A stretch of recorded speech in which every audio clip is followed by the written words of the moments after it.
மனசை ரொம்ப ரொம்ப உலுக்கிருச்சுங்க. அதை இந்த நேரத்தில் இங்கே பதிய வைக்கணும்னு நினைக்கிறேன். பீகார்லேருந்து ஒரு குடும்பம் வேலை தேடி வந்திருக்காங்க. ஒரு கணவன், மனைவி, ஒரு சின்ன குழந்தை. அவர்களை அடையாறில் இருக்கின்ற 4 கயவர்கள் அந்த பெண்ணை தவறாக பாலியல் பலாத்காரம் செய்து, அந்த பெண் அதற்கு எதிர்ப்பு தெரிவித்ததால் அவரையும் அவருடைய கணவரையும் கம்பியால் தாக்கி கொலை செஞ்சுருக்காங்க. அந்த குழந்தை அழுததுனால அந்த குழந்தையும் செவுத்தில் அடித்து கொண்டிருக்காங்கன்ற செய்தி கேட்குறப்போ நம்மெல்லாம் மனித இனத்தை சேர்ந்தவர்களா அவங்கெல்லாம் அப்படின்னு தான் எனக்கு கேட்க தோணுதுங்க. பீகார்லேருந்து எதுக்கு வந்திருக்காங்க தமிழ்நாட்டுக்கு? ஒரு பிழைப்பை தேடி வந்த ஒரு குடும்பம். வந்தாரை வாழ வைக்கும் தமிழ்நாடுன்னு தான் நம்ம தமிழ்நாடு பேர் பெற்றிருக்கு. ஆனால் இன்றைக்கி இருக்கின்ற நிலைமையை பார்க்கும் பொழுது மிக மிக ஒரு அச்சுறுத்தலாகவும் பயமுறுத்தலாகவும் இது மிக மிக கண்டிக்கக்கூடிய ஒரு விஷயமாக நான் பார்க்குறேன். அந்த தவறு செய்தவர்கள் யாராக இருந்தாலும் உச்சபட்ச தண்டனையாக மரண தண்டனையை வழங்க வேண்டும் என்பதை தேமுதிக சார்பாக, கேப்டன் சார்பாக இந்த நேரத்தில் என்னுடைய கருத்துக்களை நான் ஸ்ட்ராங்காக பதிய வைக்கிறேன். தமிழ்நாட்டில் சட்டம் ஒழுங்குடைய சீர்கேடு இல்லை, சட்டம் ஒழுங்கு சீர்கேடு தான். எங்கள் பக்கம் டாஸ்மாக்கு, கஞ்சா, அப்புறம் கள்ளச்சாரம் எல்லாமே இருக்குது. இது நான் தொடர்ந்து எல்லா இடத்துலையும் சொல்லிக்கிட்டு வர்றது தான்.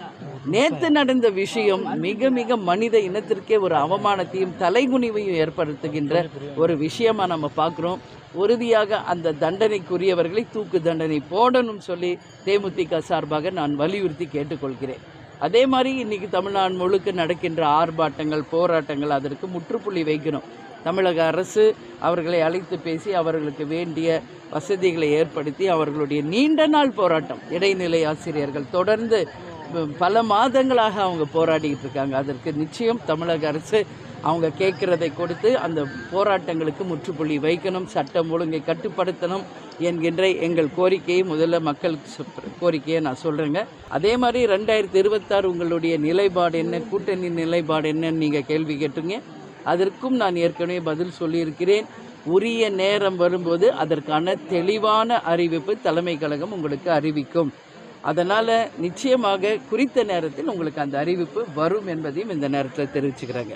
ஏன்னா சொல்லுங்கள், தேமுதிக தனி இதில் தேசிய கட்சியோட கூட்டணியில் போகுமா, இல்லை அப்படின்னா மாநில திராவிட கட்சிகளோட இணைஞ்சிட்டு? எங்களுக்கு எல்லா கட்சியும் தோழமை கட்சிகள் தாங்க.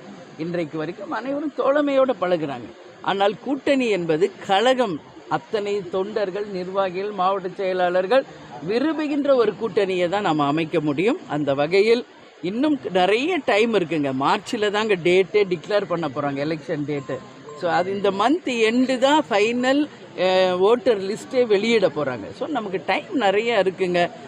பிப்ரவரி மாதம் முழுவதும் இருக்குது. அதனால் உரிய நேரத்தில் அத்தனை பேரையும் எங்கள் மாவட்ட செயலாளர்கள், நிர்வாகிகளை அழைத்து பேசி உரிய நேரத்தில் நல்ல முடிவை மக்களுக்கும் நாட்டுக்கும் கழகத்திற்கும் நன்மை பயக்கும் ஒரு தெளிவான முடிவை தலைமை கழகத்திலிருந்து நாங்கள் அறிவிப்போம் என்பதை இப்போ சொல்கிறேங்க. கூட்டணிக்கு அழைப்பு கொடுத்தா நீங்கள் என்ன?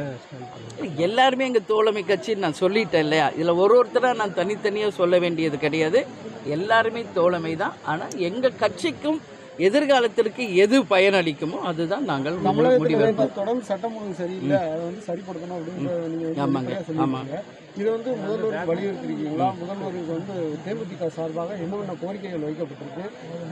உங்களுக்கு கொள்கை ரீதியாக இந்த கட்சி கூட நாங்கள் கண்டிப்பாக கூட்டணி போக மாட்டோம்னு ஏதாவது ஒரு விஷயம்? இல்லை, நான் என்ன சொல்கிறேங்க, தொடர்ந்து தமிழக அரசுக்கு நம்ம அறிக்கைகள் மூலம், ஆர்ப்பாட்டம், போராட்டங்கள் மூலம் மக்கள் பிரச்சனைக்காக நம்ம குரல் கொடுத்துக்கிட்டே தான் இருக்கிறோம். எங்கேயுமே எந்த ஒரு பிரச்சனைக்கும் நம்ம தலையிடலை என்று சொல்லவே முடியாது. அந்த வகையில் சட்டம் ஒழுங்கு கட்டுப்படுத்தணும்னு தொடர்ந்து இந்த பல வருஷமாக நம்ம சொல்லிக்கிட்டு இருக்கோம்.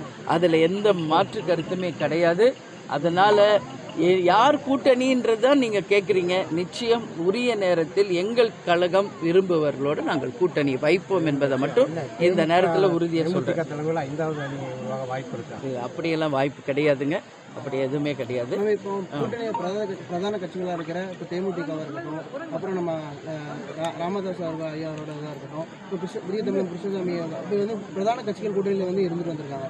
இவங்களை இப்போ வர திராவிட கட்சிகள் அவங்க கூட்டணி சார்பாக நடந்த பொதுக்கூட்டங்க. அது அதனால வந்து அவங்க கட்சி ரீதியாகவும் அப்போ கூட்டணியில் இருந்தவங்களையும் அழைத்து பேசி அவங்க பொதுக்கூட்டம் நடத்தியிருக்காங்க. வருங்காலத்தில் எப்படி இருக்குன்னு பார்ப்போம். பேச்சுவார்த்தை இல்லைன்றதை நீங்க எப்படி பாக்குறீங்க? இல்ல, அது நம்ம சொல்ல முடியாது. ஏன்னா கூட்டணிக்கு போகணும் விரும்புபவர்களும் கூட்டணிக்கு அழைப்பவர்களும் தான் இதற்கான பதில் சொல்லணும். அதில் எங்களுக்கு எந்த ஒரு ஸ்ட்ரைட் கனெக்ஷன் இல்லாததுனால அதை பற்றி நான் கருத்து சொன்னால் அது சரியாக இருக்காது. உங்களுக்கு திராவிட கட்சிகள்கிட்ட இருந்து இதுவரை அழைப்பு வந்திருக்காங்க? இல்லை, சொல்லிட்டேன் ஒரே லைனில், எல்லாருமே எங்களுக்கு தோழமை கட்சிகள் தான், அனைவருமே தோழமை தான். கேப்டனுடைய குரு பூஜைக்கு நீங்கள் பார்த்தீங்களா, எல்லா கட்சியுமே வந்தாங்களா? அதுதான், அனைவரும் தோழமை. கட்சிக்கும் எதிர்காலத்துக்கும் எது நல்லதும் அந்த முடிவை நாங்கள். கூட்டணி பேச்சுவார்த்தை ஒரு முறை இருந்தாலும் 2020 சட்டமன்ற வந்து இருமுனை போட்டி தான் இருக்குமா, இல்லை வேற மும்முனை போட்டிகள் வாய்ப்பு இருக்கு? எத்தனை பேர் போட்டிடுறாங்களோ அத்தனை முனை போட்டி, அதில் மாற்று கருத்து இல்லை. ஆனால் மக்கள் யாரை தேர்ந்தெடுத்து யாருக்கு ஆட்சி அதிகாரத்தை கொடுக்குறாங்க அப்படிங்கிறது தேர்தல் முடிவுகள் தான் சொல்லுவாங்க. மக்கள் தீர்ப்பே தான் மகேசன் தீர்ப்பு. அதனால 3 முனையா 4 முனையா 5 முனையா எதுவுமே நம்ம இப்போ சொல்ல முடியாது. இப்போ வரைக்கும் எனக்கு தெரிஞ்ச 4 முனை போட்டி இருக்கிறது. எந்த போட்டி இருந்தாலும் மக்கள் தான் இறுதி எஜமானர்கள். Okay madam, thank you.